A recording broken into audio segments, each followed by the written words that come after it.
Arrested over 50 times for exercising the First Amendment, Reverend Billy and the Church of Stop Shopping Choir urge consumers to abandon the products of large corporations and mass media and build a more local, compassionate economy.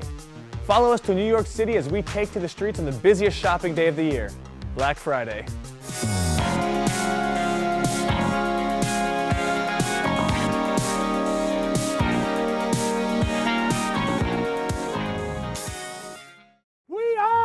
Converting from consumer confidence to community confidence. Amen. Consumerism is a system that has to be broadly opposed. It's not too late to save your souls, children. Consumerism is a worldwide question. You don't just have supermalls here in the United States. We've all accepted that shopping is the basis of our life. Each person here will be suffering thousands of advertising events every day. Change, hallelujah! On to the next transnational store.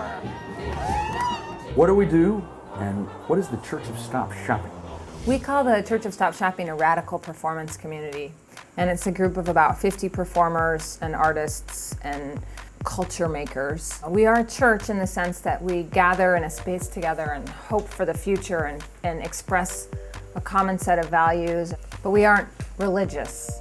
We meet every week, every Sunday. We have our gathering, and it's like going to church. But it's a big responsibility. It's a lot of work. We call for people to evolve a local and more compassionate economy. When you have a diversified economy where there's some big companies, but also there are independent shops, there are neighborhood and community economies that are active, and that's a healthy neighborhood. For many years, we have celebrated and commemorated and ritualized Buy Nothing Day, which is often known as Black Friday. It's the shopocalypse. Put your credit cards away, children. You don't have to shop. It's the shopocalypse. Black Friday bargain hunting trip has turned deadly. All hell broke loose. EMT surrounding a store employee trying to save his life. The Long Island incident marked the first ever Black Friday shopping fatality. Out at the Wal-Mart in Valley Stream, Long Island, a young stock clerk who was charged with the responsibility of controlling the rabid consumers in the parking lot who are pressing against the electronic doors. Suddenly the doors burst open, and that young man was trampled and he died. It's painful. Somebody died, a young person, a holiday temp worker. This company, Wal-Mart, has a history of being ill-prepared in its security preparations. And one of our faithful laughed, and I don't blame him. In years past, violence at the doors on the morning of Black Friday has been comic. There has been violence before, and we have violence portrayed in our film. It was represented in society as a commercial venture. It was a feature documentary, a $2 million movie. The first 5 minutes of the film, What Would Jesus Buy?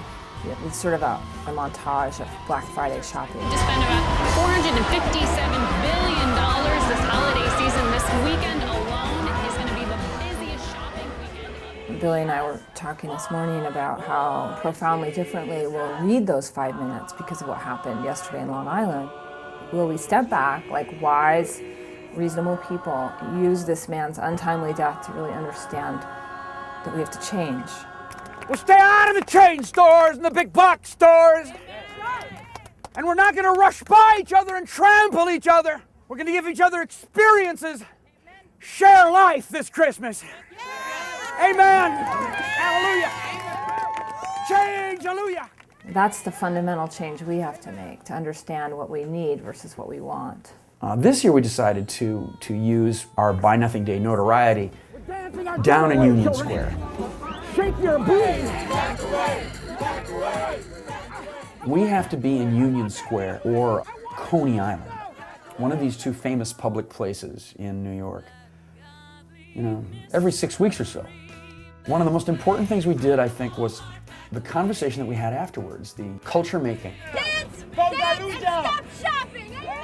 same people who were sort of resisting the dancing, and they were sort of in a passive, more consumer role with us. They were watching us. We were entertaining them. By the end, they were participating, and we were all talking, and that's really what we want to do. I mean, that's the ultimate goal of all of this, is that we are turning away from the advertising and talking to each other.